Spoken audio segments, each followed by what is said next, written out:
પુણાની શિક્ષિકા દ્વારા વિદ્યાર્થીને ભગાડી જવાનો મામલો. શામળાજી બોર્ડર પરથી શિક્ષિકા અને વિદ્યાર્થી બંને મળી આવ્યા. શિક્ષિકા અને વિદ્યાર્થી બંને કંટાળી ગયા હોવાથી બહાર ફરવાનો પ્લાન બનાવ્યો હતો. બંને જણા પરિવારને જાણ કર્યા વિના ફરવા નીકળી ગયા હતા. શિક્ષિકા અને વિદ્યાર્થી વચ્ચે પ્રેમ સંબંધ છે કે કેમ તે અંગે પ્રશ્ન ઉદ્ભવ્યો છે. હાલ પુણા પોલીસે બંનેની પૂછપરછ હાથ ધરી છે.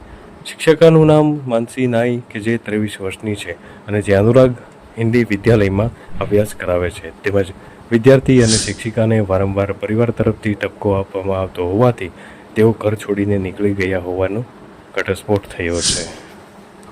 સુરત શહેરના પુણા પોલીસ સ્ટેશન વિસ્તારમાં એક ઘટના બની હતી કે જેમાં એક બેન માનસીબેન કરીને છે, એમને ત્યાં એક સ્ટુડન્ટ તરીકે એક છોકરો આવતો હતો. એમની સાથે એ નીકળી ગયા હતા. આ જે માનસી છે એ 25 તારીખે પુણા પોલીસ સ્ટેશન વિસ્તારમાં જ નીકળી ગયા હતા. ત્યારબાદ પોલીસે તપાસ શરૂ કરી હતી. ઘણી બધી તપાસ કરી, ઘણા બધા અમે સીસીટીવી કેમેરાઝ ચેક કર્યા, બહુ બધા અમારા હ્યુમન જે રિસોર્સિસ હોય છે, ઇન્ટેલિજન્સ રિસોર્સ, એ લોકોને એક્ટિવેટ કર્યા. આ ઉપરાંત ટેકનિકલ રિસોર્સિસ એક્ટિવેટ કરી અને છેવટે ગઈકાલે એને રાયગઢ પાસેથી અમે મેળવી લીધા હતા.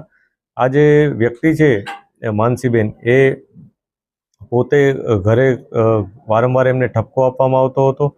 આ ઉપરાંત જે સ્ટુડન્ટ છે જે એમની સાથે ત્યાં અભ્યાસ પણ કરતો હતો ટ્યુશનમાં, એને પણ એના પરિવાર તરફથી ઠપકો આપતો એવું એનું કહેવાનું છે. આ બાબતે પોલીસ તપાસ કરી રહી છે. આ લોકો જ્યારે 25 તારીખે અહીંથી નીકળી ગયા ત્યારે પહેલાં સુરતમાં જ થોડાક આંટાફેરા માર્યા, ત્યારબાદ ત્યાંથી અમદાવાદ જતા રહ્યા. બીજે દિવસે અમદાવાદ ગયા, અમદાવાદ થોડોક ફર્યા, ત્યાંથી પછી તેઓ દિલ્હી જતા રહ્યા. દિલ્હી જઈ ત્યાં થોડીક વાર બજારમાં ને એમાં એ લોકો ફર્યા હતા અને ત્યારબાદ ત્યાંથી વૃંદાવન જતા રહ્યા હતા. વૃંદાવનથી પાછા એ લોકો જયપુર ગયા. જયપુરમાં રહેવાની માટે ખૂબ શોધખોળ કરી, થોડુંક ફર્યા, પરંતુ જયપુરમાં કોઈ એમને સ્ટેબિલિટી ન મળી એટલે એ લોકો બીજો કોઈ વિસ્તાર પસંદ કરવા આ ગુજરાત તરફ આવતા હતા. આ બાબતને જ્યારે ઇન્ફોર્મેશન પોલીસને મળી તો પોલીસની ટીમ તરત જ અહીંથી નીકળી ગઈ હતી અને તત્કાલ આ લોકોને રસ્તામાં જ આંતરી અને એમને પકડી પાડ્યા હતા. પકડી અને જે બેસિક પૂછપરછ અમે કરી છે, જે માહિતી અત્યારે પોલીસ પાસે છે, એમાં એવું છે કે બંનેને ઘરેથી કંઈ ને કંઈ ઠપકો હતો એ પ્રકારનું એ લોકોએ નિવેદન આપેલ છે.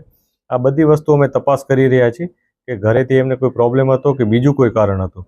આ બધી બાબતની તપાસ અત્યારે ચાલી રહેલ છે.